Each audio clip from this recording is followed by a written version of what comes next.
So next, I'd like to invite you to experience an exercise. It's called How Would I Treat a Friend? And important, essential to this exercise is that you have something you can write with, such as a pen or a pencil and some paper. And it's a nice idea to gift yourself with a mindful self-compassion journal that you can use throughout this course, because the course does involve exercises that invite you to journal and to do some writing, some personal reflecting writing. So go ahead for now, get some paper, anything that you need, and we'll settle into this exercise.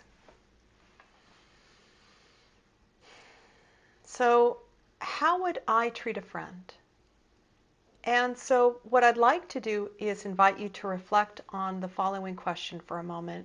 And if it helps, you can close your eyes and just take a few deep cleansing breaths. Just to settle and drop deeply, a bit more deeply into your felt experience. And as you settle and connect, please reflect on a time, perhaps recently, when you've been with a close friend who was suffering or struggling in some way. And it's best for this exercise that you not pick a partner or a family member. Perhaps that's too close. Perhaps more a dear friend that you really care about who was struggling recently in some way. Perhaps they experienced a personal misfortune or failure or felt inadequate. So just allowing yourself to recall a moment with a friend who was in need, and invite them into your experience right now as if you're with them right now, just as you were when they were struggling. And inquire for yourself, how did you respond to this friend in this situation? How did you respond?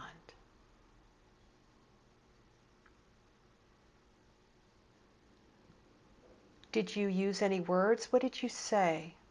What words did you offer to this friend?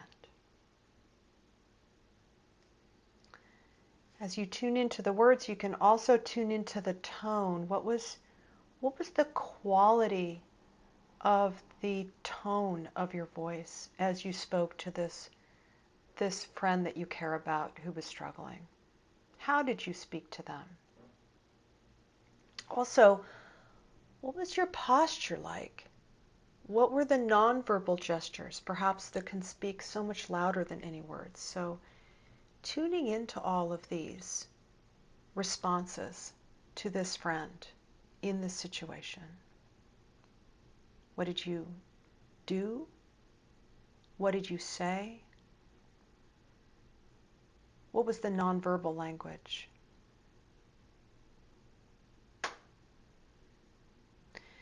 So as this becomes clear, inviting you to open your eyes if they've been closed and to simply begin to write down what you discover. And if it's helpful, you can put a pause on this video class to give yourself as much time as you need.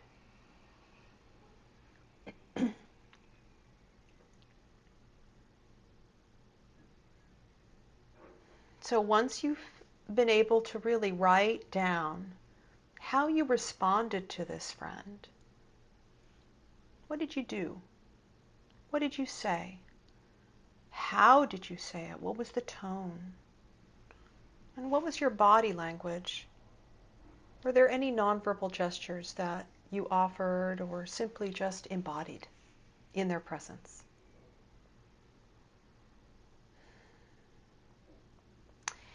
Now, as part of this exercise, inviting you to close your eyes again if that feels welcome. Just settle back in. Take a few deep cleansing breaths if it's helpful.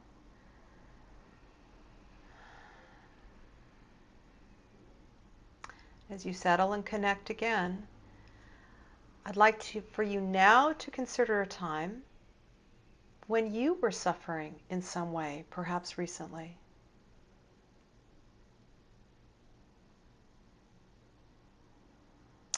Perhaps you experienced a personal misfortune or an experience of failure, or just felt inadequate in some kind of situation, either personal or professional.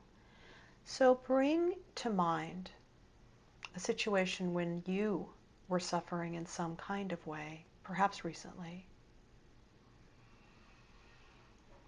And tune into this situation, to that experience, as if it's happening right now. And inquire, as you rest in that experience with yourself, how did you respond to yourself, and how do you respond to yourself, typically, in these kinds of situations? What do you do? Just noticing, without judgment, allowing yourself to discover how you respond, how you relate to yourself.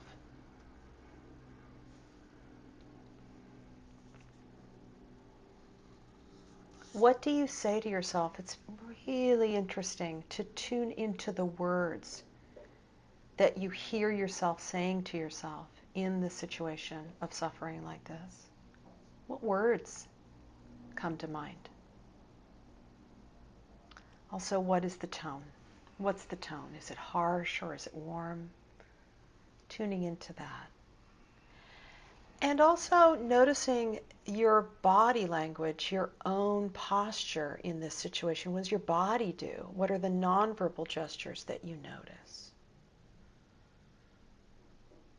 So as you tune into this experience with yourself, you really get a taste of it in what you do, what you say, the tone, the body language. Go ahead now, open your eyes again, and write down what you discovered, what you noticed in that situation with yourself.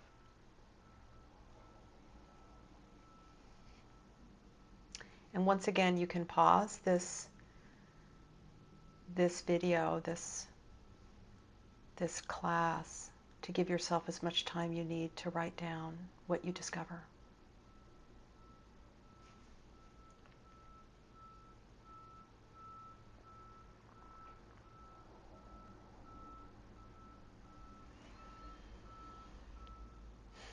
So just in ending this exercise, I invite you to sit back and look at what you've written down and compare.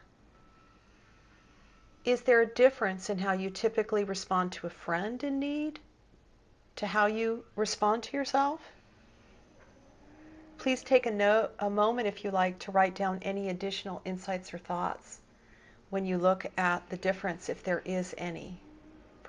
For most, there usually is.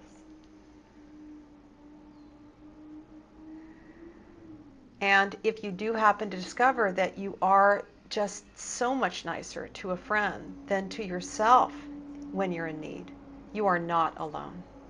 Research suggests that 78% of the general population in the U.S. are much more compassionate to others than to themselves. But as you reflect and compare and gain any insight through this exercise, it can help us understand a basic definition of mindful self-compassion. Actually learning to treat ourselves with the same kindness as we would treat a friend when things go wrong. So this course is all designed to create a U-turn, allowing that flow of compassion that perhaps so easily flows to people that we care about, to allow it to flow in our own direction more and more.